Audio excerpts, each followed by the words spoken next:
का आना जाना सदा सदा लगा रहेगा। उनको फिर से युगों युग तक इंतजार करना पड़ेगा। सोचो, आज हमारे सत्संग सुन के 6 महीने का इंतजार नहीं हो रहा लोगों से।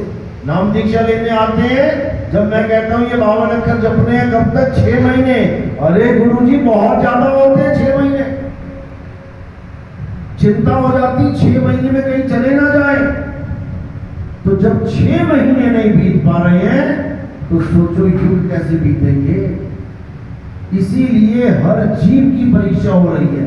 लोग कहते हैं आपके खिलाफ इतना षड्यंत्र, इतनी झूठी अफवाहें फैल रखी हैं, आप एक बार एफआईआर कर दो, इन सबको घर से उठा के मारेगी पुलिस। लेकिन नहीं करना है। क्यों? क्योंकि छलनी ऐसे ही चलेगी। वो छलनी चला रहे हैं। आटा छानते हो ना, बिना छाने में डाल के खा लेते हो क्या? छलनी चलाते, छलनी, उसमें से जो गिर जाता है वो खाने योग्य होता है, और जो छन जाता है, ऊपर रह जाता है, वो त्यागने योग्य होता है। तो इसी प्रकार हमारे पास भी शिष्यों की भरमार है जो अभी छलनी में चल रहे हैं। हर जीव की परीक्षा हो रही है। अब ये देखना है कि हम कितने अटल हैं। यही परीक्षा कबीर साहब ने भी ली थी। कैसे ली थी?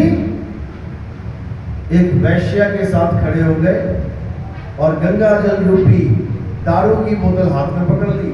अब निकले चौक से, अब जो देख रहा है, अरे एक अनर्थ कर दिया, गुरुजी ने अनर्थ कर दिया।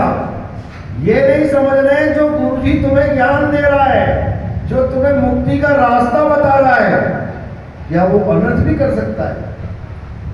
बुद्धि पे ताले लगा देता है काल भगवान। सबके ताले लग गए। 64 लाख में से कितने बचे थे? 2। 64 लाख में 2 बचे। 2 भी कबीर साहब के द्वारा मुक्त नहीं हुए। उन 2 ने भी एक गलती कर दी थी।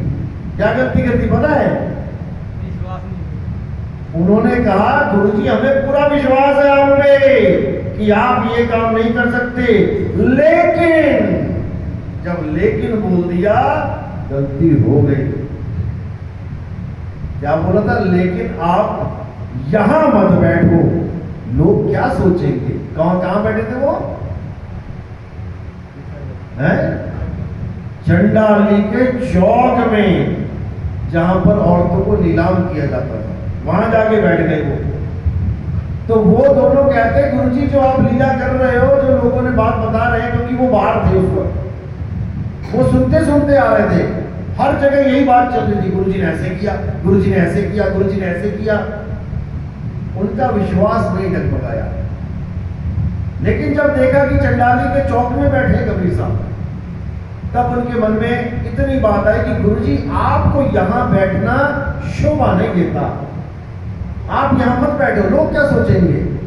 बस इतनी पे ही कबीर साहब ने कहा अब तुम्हारा मुक्तिदाता कोई और होगा, अब तुम हमारे द्वारा नहीं जाओगे यहां से।